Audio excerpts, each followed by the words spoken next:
Falei que a gente ia voltar com o Dr. Eliano Pellini. Boa tarde. Boa tarde a todos. Tudo bem? Vocês. Tudo bem? Tudo bem, bem melhor agora. Bem melhor mais agora. ereto, estou me sentindo melhor. O doutor Eliano Pellini fez uma cirurgia há pouco tempo, mas melhorando a cada dia. Cirurgia na coluna, imagina. Abre você ao meio, olha lá dentro, vê se está tudo bem, aí fecha de novo. Mas está indo tudo bem? Está indo bem. A recuperação está ótima, graças a Deus. Fico feliz. A gente vai falar sobre vaginismo. Isso já assusta um pouco. A palavra vagina já verdade. é uma palavra meio contestada, né? A palavra vagina vem do árabe. Significa bainha de espada. Então veja a conotação que ela tinha na história, né? É um local onde entra a espada. Uma coisa meio parada, né? Porque é uma coisa que não tem movimento. Tanto que a expressão médica é invaginar. Significa para dentro. Mas é uma coisa passiva. É como se a espada entrasse sem atividade da vagina. Perfeito. É uma palavra politicamente incorreta. Qual seria a mais adequada? O ideal seria um órgão receptivo, que também é ativo. Mas a palavra vagina se classificou como definitiva, tanto que a vulva, que é o órgão externo, ninguém conhece. É verdade. As mulheres chamam vagina tanto a parte interna quanto a parte externa. Tá. E a palavra vaginismo está ligada a um fenômeno muito incômodo, que seria a vagina não permitir penetração nem do pênis durante a relação, nem de um objeto qualquer, nem dos próprios dedos da própria paciente. Então, o vaginismo é um fenômeno de disfunção sexual extremamente interessante, porque ele é exclusivamente psicológico.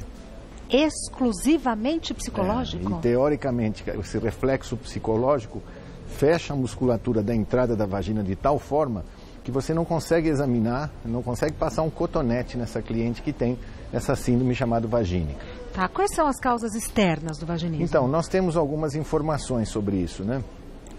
As causas principais são emocionais. Então, por exemplo, no caso, você teve um abortamento que agrediu você emocionalmente. Era um bebê muito valorizado e você perdeu, teve sangramento, teve que fazer uma curetagem, uma raspagem. Esse procedimento todo te agride de tal forma que você inconscientemente não quer mais engravidar. Pelo trauma do procedimento? Do procedimento, do aborto em si, da perda desse ente que estava se tornando querido e o procedimento médico, que é invasivo, um procedimento de aspiração, de curetagem.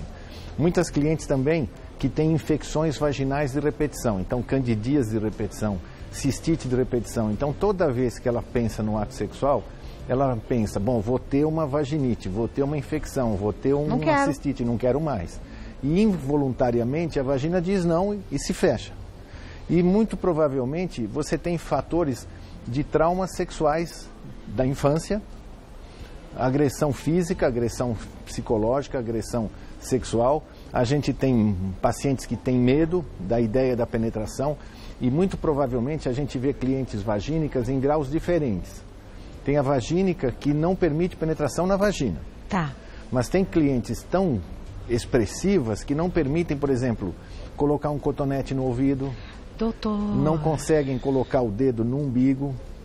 E muito agressivo. Para elas é como se fosse uma coisa que vai invadi-las.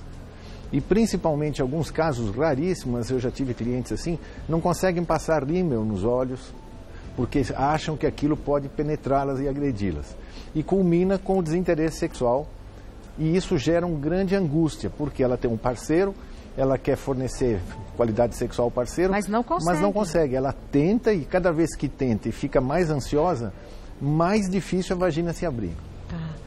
E aí, como falamos então, o trauma de infância... Que significa assim, é uma menina que foi orientada pela família, ou pela religião, ou pela igreja, de que a penetração vaginal é uma coisa pecaminosa, proibida. E isso gera um contexto de que quando for ser sexual, ela está tão assustada, tão envolvida com esse trauma de tabu do passado, que não consegue relaxar. Mas, doutor Eliano, isso pode acompanhar a mulher durante a vida inteira. Toda a vida. Há mulheres que têm esse fenômeno a vida inteira e só vêm nos procurar porque não conseguem engravidar. Então, há clientes casadas há 10, 15 anos que nunca foram penetradas pelo parceiro. E aí é um contexto interessante, Regina, que essa mulher escolhe na vida sexual dela um parceiro que seja teoricamente muito bonzinho, muito passivo, que toda vez que conviva ela com essa situação disfunção dela. Às vezes é um parceiro que tem uma disfunção erétil também, então ele já tem uma dificuldade de penetração, então ele aceita essa cliente que ele diz, ou essa paciente, ou essa mulher que ele diz, vai me machucar, então melhor não. Tá. Agora, são mulheres muito interessantes, por quê? Elas têm interesse sexual, têm desejo, podem ter orgasmo, às vezes por simples contato da pele. São mulheres que são extremamente dominantes, então se você comparar o parceiro é sempre inferior economicamente. Às vezes são mulheres mais corpulentas, mais femininas, e o parceiro é magrinho, fininho. É muito interessante esse jogo psicológico. E são mulheres com atitudes mais firmes? A maioria são mulheres autodominantes, dominam o parceiro. Então, quando ela diz não quero, o parceiro simplesmente aceita.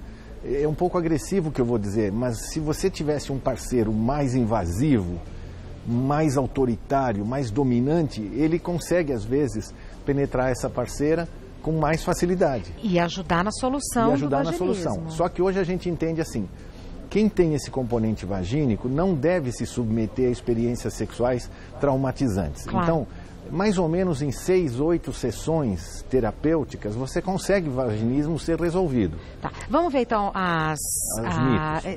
vamos ver os sintomas físicos, sim, vamos lá. Pode ser? Que aí depois eu queria falar mais sobre isso. Então, quando você pensa em vaginismo, dá uma ideia de que a vagina se fecha. Mas a vagina não tem músculos para essa finalidade. Verdade. O fenômeno é externo. Então, é o elevador do ânus, é a musculatura perivaginal, é o transverso do períneo, é o bulbo cavernoso, o isquio cavernoso que se contrai. E se contrai de uma forma involuntária. Ela não sente que está fazendo aquilo sem querer. Então, ela tenta ajudar. Por exemplo, eu não consigo, numa paciente desse nível, colocá-la em posição ginecológica. Ela não consegue afastar os joelhos. Toda vez que você se aproxima para fazer o exame especular ou colher o Papa Nicolau, ela trava, a palavra é tão intensa que ela sua, sofre, tem calores, ela repudia qualquer tipo de exame. Por isso que são pacientes difíceis de examinar e pacientes que vêm nos ver às vezes apenas porque não conseguem engravidar. Tá. Aí, dessa lista toda a gente falou de quase todas, mas falamos da contração, falamos da ansiedade. Agora, baixa autoestima, porque o senhor acabou de falar que são mulheres dominantes. Só que o conceito hoje de sexualidade exige que elas tenham vida sexual. Então, uma mulher, por exemplo, que tem orgasmo, tem desejo, tem domínio sobre o parceiro, mas ela quer ser penetrada. E essa sensação de não poder sofrimento, é muito angustiante. É um fenômeno, e o fenômeno é muito intenso, não é tão frequente, mas quando em presente, ele tem solução. Esse que é o investimento interessante. Ótimo. Vamos aos mitos e verdades, depois eu quero saber a solução. Como fazer? É mito ou verdade que a mulher com vaginismo dificilmente consegue sentir desejo e excitação? Não, a gente acabou de falar que não. É estranho que são mulheres que não conseguem penetração, mas têm excitação, têm desejo e têm orgasmo. Às vezes por manipulação pessoal. Só que algumas vagínicas, como eu te comentei, não conseguem nem tocar o seu clitóris, nem os seus órgãos genitais, de tão tensa que elas são. São essas que não permitem cotonete, não permitem rímel, injeção, nem pensar.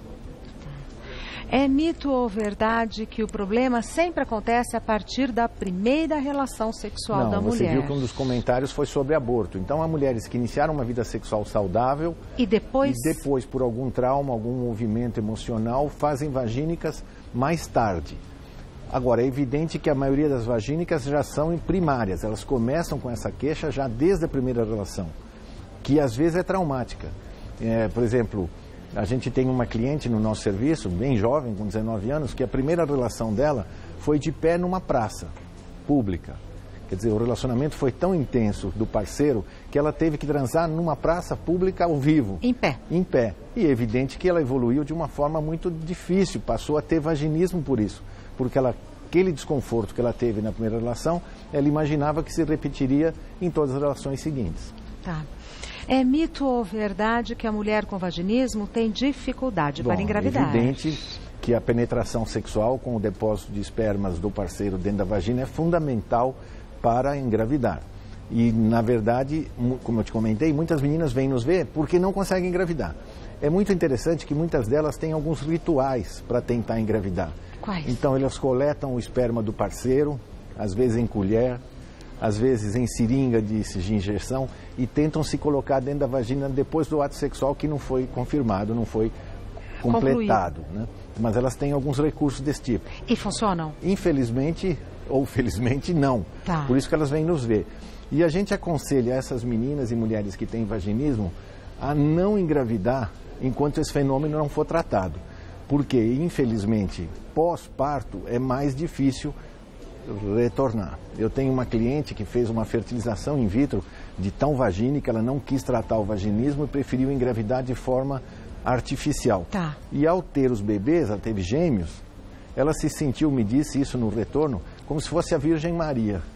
Engravidou sem ter tido relações. Veja como emocionalmente essa perturbação psicossomática é tão intensa.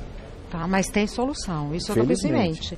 É mito ou verdade que o vaginismo pode piorar após muitas tentativas frustradas? Sim, a mesma coisa ocorre na mulher como no homem. O homem que tem uma disfunção erétil, não consegue ter ereção. Cada vez que ele tenta e não tem ereção, esse fenômeno vai piorando emocionalmente. Isso, uma vez que é psicológico, né? E, na verdade, é um fenômeno de performance. No caso das mulheres com vaginismo também. Ela tenta, não consegue, essa ansiedade vai aumentando. Tá. Por isso que durante o tratamento a gente aconselha que não tenha exposição sexual. Tenha outro tipo de procedimento. Banho afetivo, troca de carinhos, masturbação é possível, mas não tenha penetração. Quer dizer, já se parte do início de que não haverá penetração, para que ela ganhe tempo para aceitar essa proposta. Tá. Vamos às perguntas do pessoal de casa. A primeira pergunta é enviada pela Débora. Tenho vaginismo e nunca consegui ter uma relação sem problemas. Li num artigo que toxina botulínica pode ajudar no tratamento. Isso é verdade? Se sim, como funciona? E eu emendo, é recomendável? Bom, Débora, você está vivendo uma experiência interessante e ao mesmo tempo angustiante. O vaginismo, até 2005, ele era considerado uma disfunção sexual. Fazia parte das 5 disfunções sexuais mais clássicas. Disfunção de desejo, disfunção de lubrificação, disfunção de penetração, falta de orgasmo e vaginismo. A partir de 2005, o DSM-5, que é a classificação das doenças emocionais e psicológicas, excluiu o vaginismo. Colocou o vaginismo como dor no ato sexual. Então, um dos objetivos nossos hoje é não usar nunca mais a palavra vaginismo, como também não usar mais a palavra impotência. Tá. Se usa disfunção erétil. No caso das mulheres que eram vagínicas, para simplificar emocionalmente, a gente sugere que não se use mais, porque isso estigmatiza. Então usa o quê? Se usa dor no ato sexual. Dor no ato sexual, tá. E aí, no caso, uma das características do tratamento, quando não se tem um bom resultado emocional ou psicológico através de terapia, já se fez essa tentativa de anestesiar os músculos com botox. O mesmo que se usa para o rosto, que se usa para algumas perdas urinárias, também pode ser usado para anestesiar os músculos que se contraem no vaginismo. Tá. O resultado é experimental. Infelizmente não é aconselhável ao nível de tratamento, porque é só naquele momento e depois volta. Então o objetivo não é local nem imediato. O objetivo é uma terapia cognitiva, com terapeuta sexual, com fisioterapeuta, com ginecologista, 6, 8 sessões, a gente consegue um bom resultado. É isso que eu queria saber, porque uma vez que é um trauma psicológico, você... Tem que ter o apoio do terapeuta psicológico, que vai te dizer onde foi o trauma. Aí tem que ter uma fisioterapeuta que ensine essa mulher a contrair e relaxar os músculos do assoalho pélvico. E precisa do ginecologista para incentivá-la a fazer o exame especular, o Papa Nicolau, e a orientação que a gente faz hoje, eu já comentei com você uma vez aqui, são dilatadores.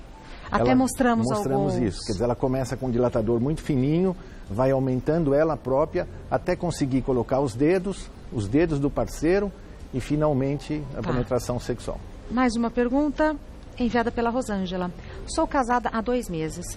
Faço exercícios pélvicos para tratamento do vaginismo, problema que sempre derrubava minha autoestima. O meu relacionamento já melhorou bastante. Após tratar, é possível que o vaginismo volte? Bom, felizmente, Rosângela, está bem orientada. Você está fazendo um tratamento cedo, rápido, o resultado já foi bom e será muito bom. Uma vez vencido o vaginismo, a chance de retornar com aquele parceiro é muito rara.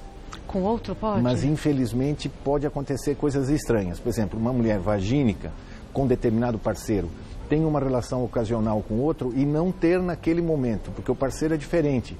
Ou extremamente mais agressivo, mais ativo, um parceiro mais dominante que colocou essa mulher numa situação mais receptiva. E às vezes o contrário, ela não é vagínica, mas num parceiro extremamente incômodo, agressivo, antipático, passa a ser. Infelizmente, muitas vezes, quando você usa a expressão vagínica, você imagina uma mulher onde a vagina está dizendo não. Às vezes, para aquele parceiro, para aquela situação, para aquele momento. Em outro contexto, às vezes melhora muito. Já que a Rosângela trouxe o tratamento, então o tratamento é esse, é com... Primeiro, reconhecer que tem essa disfunção. Normalmente a mulher, quando ela reconhece, ela divide com alguém ou é uma conversa dela com... É muito pouco provável. Ela tem um parceiro... Dela e a médica, né? Dela e o médico. Ela, às vezes, não nos fala também sobre isso. Às vezes ela vem com o objetivo de a gente conseguir fazer o exame ginecológico e ela não nos diz que tem dificuldade. Tá. Por isso que toda vez que eu faço um exame ginecológico, eu pergunto, no exame ginecológico, em que ponto você se sente confortável? Alguma parte do exame te deixou desconfortável? Isso depois do exame ou antes? Antes. Porque aí você identifica, eu não consigo colocar aquele aparelho que elas chamam de bico de pato, espéculo, que é o nome clássico. É sinal de que ali já tem uma disfunção. Tá. Você consegue colocar o dedo na vagina? Não. Você conseguiu com o seu ginecologista que ele fizesse um toque digital? Não. Não. Aí você já... E aí, existe uma técnica de você examinar com outro cuidado. Então, por exemplo, veja, são mulheres que têm dificuldades aí, você tem que testar. Aceita o cotonete no ouvido? Nossa, então é uma relação de muita confiança. Por isso que leva 6, 8 relacionamentos dentro do consultório com o terapeuta e com o ginecologista e com o físio, para que ela ganhe autoestima e segurança para aceitar uma relação sexual. Tá. Próxima pergunta enviada pela Tabata. Tenho vaginismo, mas mesmo assim engravidei. Posso ter parto normal? Bom, Tabata, veja, se você conseguiu engravidar de forma natural, sem nenhum desses artifícios que a gente comentou, provavelmente você não tem vaginismo. Porque houve penetração e houve fecundação. Perfeito. Provavelmente você tem um fenômeno que ginecologicamente chamamos de dispareunia. O que é? Dor no ato sexual. Tá. Não é dificuldade de penetração, é dor. Pode ser um fenômeno inflamatório, pode ser um fenômeno urinário, pode ser uma vaginite, pode ser a posição do útero, que é diferente. Agora, se você já engravidou, eu sugiro que você tire do seu dicionário a palavra vaginismo. E a perspectiva de parto é de uma mulher diferente. Por quê? Você está grávida, vai ganhar um bebê, está motivada e gostaria de ter um parto natural, vale a pena investir. Como se fosse uma maratona. Você vai fazer treino, vai fazer exercício. Se preparar. O mesmo exercício que você faria para o vaginismo, você vai fazer para o parto natural. Agora, esse é um direito seu hoje. Se você sentir que o parto natural vai me angustiar muito, a minha vagina vai ficar diferente, a indicação de cesárea é plenamente aberta e segura. Perfeito. Próxima pergunta, enviada pela Solange. Candidíase de repetição pode provocar o vaginismo?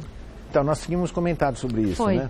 O vaginismo, por si só, não é causado por uma cândida, porque o vaginismo é um fenômeno psicológico de contração involuntária de assoalho pélvico. Sim. Mas se eu tiver candidíase de repetição e toda vez que eu for ter relações eu vou ter uma cândida, vou ter dor, vou ter desconforto, a associação é... vaginismo, não quero mais. Tá. Então, sempre que você tem uma mulher com queixas de dor no ato sexual, você tem que ver se essa vagina está disponível à receptividade sexual. Então, a menopausa predispõe a vaginismo? Sim, porque seca, mas aí não é um vaginismo, é uma secura vaginal. Aqui é uma candidíase, não é vaginismo. Só que muitas clientes, de tanto tratamento e de tanta dificuldade para encontrar um parceiro profissional bom, elas se rotulam, eu tenho vaginismo. Então, a primeira coisa emocional para a autoestima é não mais usar essa expressão. Eu tenho certa dificuldade no ato sexual. E ao invés de vaginismo, dor no ato sexual. Eu vou relatar ao seu médico, eu tenho dificuldade no ato sexual, eu sinto dor, sinto secura. Tá. Mas vaginismo é uma palavra derrotante. É como se fosse broxante, né? Tá. Mais uma pergunta. Dayana. Já usei gel anestésico e fiz diversos exercícios para relaxar a musculatura, mas nada resolve o meu problema. Há alguma cirurgia indicada em casos extremos? Dayana, você tem que entrar num universo de atenção. Sempre que te propõe uma cirurgia para vaginismo, tem que se pensar extremamente de que ali há algum engano. É. Porque o processo não é cirúrgico, é uma contração involuntária do assoalho pélvico. Veja que já se tentou gel anestésico, que às vezes é até ruim, porque eu estou anestesiando um local que deveria ter sensibilidade prazerosa. Então o gel anestésico não é conveniente. Gels hidratantes, sim. Uso de dilatadores, sim. Exercícios, sempre. Mas cirurgia, desculpe... Quer dizer, não é para anestesiar, é para sentir. É para sentir, mas essa sensação tem que estar no domínio dela.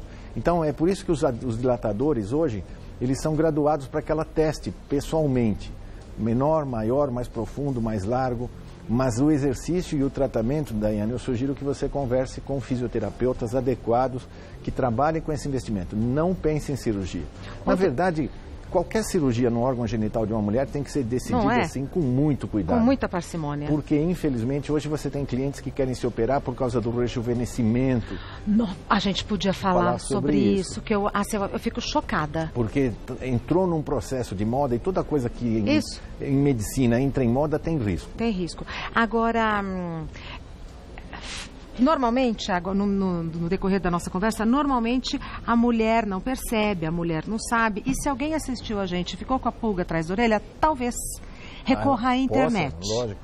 Tem informação segura? Isso, tem informação então segura. Você vai encontrar sempre a palavra vaginismo. Tá, começa daí. Se possível, não se rotule. Porque isso te dá uma marca definitiva que em qualquer conversa com outra amiga ou parceira, você já é excluída num processo de... ela é como no homem que não tem ereção. Ela não tem penetração. Então, não use a palavra vaginismo. Se possível, procure fisioterapeutas que escrevem na internet de forma adequada. Tratamento da disfunção sexual ou do vaginismo ou da dor no ato sexual. Dor no ato sexual. Os mais aconselhadores... E fisioterapeuta? Fisioterapeutas são especiais. Mas não há como vencer esse procedimento sem um apoio psicoterapêutico. O senhor ia falar os mais aconselhadores? São os fisioterapeutas que hoje dominam essa técnica. Você tem hoje aparelhos de feedback. Então, por exemplo, você pode colocar dentro da vagina um pletismógrafo que te sinaliza. Quando ele O que é pletismógrafo? Ele mede a quantidade de sangue que vai para a vagina, para o clitóris. E ele sinaliza para você. Então, por exemplo, quando a quantidade de sangue é alta, ele te dá um sinalzinho de contração e você é obrigado a relaxar. É como se fosse uma eletromiografia. Aparelhinho que te lembra de fazer exercício. Ele te lembra de fazer. Então, por exemplo, você está muito contraída, ele ajuda você a relaxar. Muitas mulheres não conseguem, eu digo para elas assim, faça força, como se fosse segurar o ato de urinar. Elas não conseguem, essa referência. Não tem essa referência. Principalmente mulheres que estão muito tempo sentadas, mulheres que têm muita atrofia dos assoalhos pélvicos, mulheres que usam muito salto alto também perdem essa postura do assoalho. Uma coisa que a gente aconselha é não urinar de pé. Esse contexto da mulher estar no chuveiro, por exemplo, vai facilitar, vai urinar de pé. O ideal seria sempre ficar de cócoras. E o treinamento, a gente aconselharia, por exemplo, você está fazendo o seu banho, é sempre ideal você massagear o seu clitóris, massagear a vagina, permitir que você coloque os dedos dentro da vagina.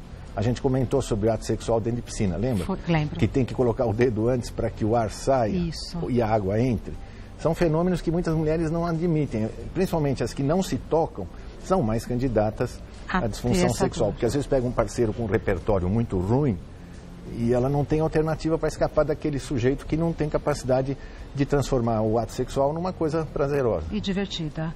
O Dr. Eliano Pellini é ginecologista, médico, ginecologista e chefe do setor de saúde e medicina sexual da Faculdade de Medicina do ABC. O telefone do Dr. Pellini é 11 5052 1409. 11 5052 1409. O e-mail secretaria@consultorio.com.br. secretaria@consultorio.com.br. O pessoal manda e-mail, liga, entra em contato. Isso é interessante, principalmente porque é o que você disse, alguém tem o problema em casa, não tinha como resolver e encontrou um apoio, um parceiro, um cúmplice nessa viagem do conhecimento, né? Lembrar que nós estamos na época do Novembro Azul, então da mesma forma que há homens que não aceitam o toque retal, alertá-los que tem que fazer. Tem que fazer não o é exame. Vaginismo, certo? Mas tem que fazer. Depois dos 50 anos, pelo menos uma vez por ano. É obrigatório. Fundamental. Hoje o índice de câncer mamário está aumentando, o índice de câncer prostático está aumentando mais ainda. Então a gente vê hoje, qualquer homem que viva 90 anos, a chance é altíssima. Então tem que fazer, muitos fazem o teste PSA com o objetivo de não fazer o toque, mas faça o toque com um urologista confiável, é seguro. Perfeito. E extremamente confortável. Muito obrigada. Sempre um prazer recebê-lo, Vamos falar então sobre o rejuvenescimento. Vamos. O senhor está bem, né? Deixa eu ver o aparelhinho para andar, tudo certinho. Estou bem melhor. Até a próxima, doutor.